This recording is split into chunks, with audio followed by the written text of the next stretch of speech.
All right, so Barcelona have been crowned champions of the Copa del Rey. So Hansi Flick and his Chargers have bagged their first trophy of the season. They are still aiming for the treble because they still have the Champions League semi-final game against Inter to play, and then also they have a commanding 4-point gap or lead at the top of the La Liga table. But interestingly, that game against Real Madrid, didn't really go down well for Real Madrid fans and then the players, as well. But then for Barcelona, they wouldn't really care. But quite a lot happened, leading to that huge game between Barcelona and then also Real Madrid. So we remember Real Madrid, actually using BARCA, that mouthpiece of the club, that newspaper, to actually send some unwanted news, some to dent the image of the referee who was actually charged to take center stage in that game between Real Madrid and Barcelona. So we had all sort of things, from BARCA saying that the referee was a bit biased. He never officiates Madrid games so well.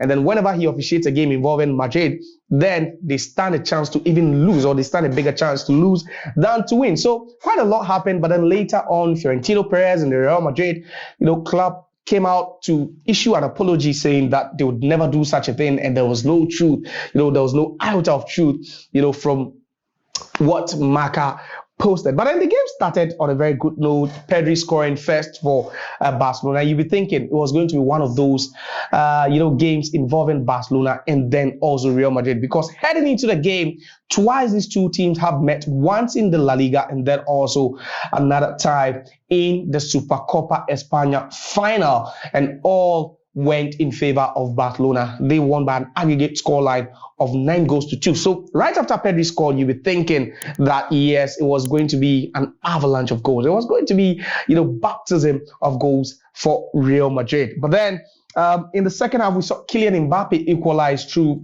some spectacular strike, and then also Aurelien Tchouameni also adding up. Then at that point, the tides turned. So it looked all Real Madrid until Ferran Torres also scored again, assisted by Lamine Yamal. The game had to enter into extra time, and that was where the showdown was. That was where the highlight of the game actually was. So in the last 30 minutes of the game, it was quite nervy, nerve-wracking, nail-biting moments between both sides, and you'd be thinking that it could have gone anywhere until Jude scored, and that was where, the meltdown began to happen. So in that game, in the final moments of the game, we saw Jude Bellingham being shown the red card for arguing, shouting, talking on top of his voice.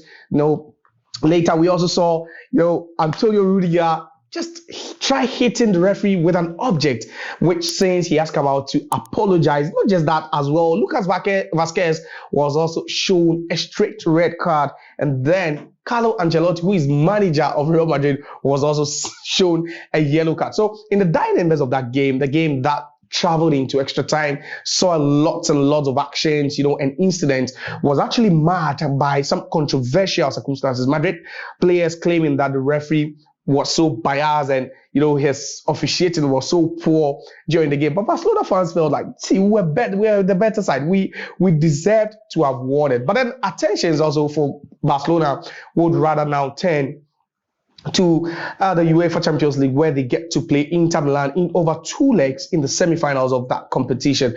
But then for Real Madrid, it's one trophyless season for them, something we've not seen with the club for quite some time now. And then there's news, so much news, speculating, indicating that Carlo Ancelotti, who is currently the manager of Real Madrid, could step down once the season comes to an end. Now, it's also unknown if Carlo Ancelotti would actually be the man in charge of the club when they play in the FIFA Club World Cup, which is scheduled for June and July this year. But then reports we are hearing is that Jurgen Klopp has been linked strongly to the Madrid job because he's been caught twice already by Florentino Perez, but he's failed to pick up. We're also hearing that there's a likelihood that club legend and former player Xabi Alonso could also be taking over the reins once that Carlo Ancelotti also steps down from his role as manager. But then it's Barcelona who still keep on hunting Real Madrid. So for the third time,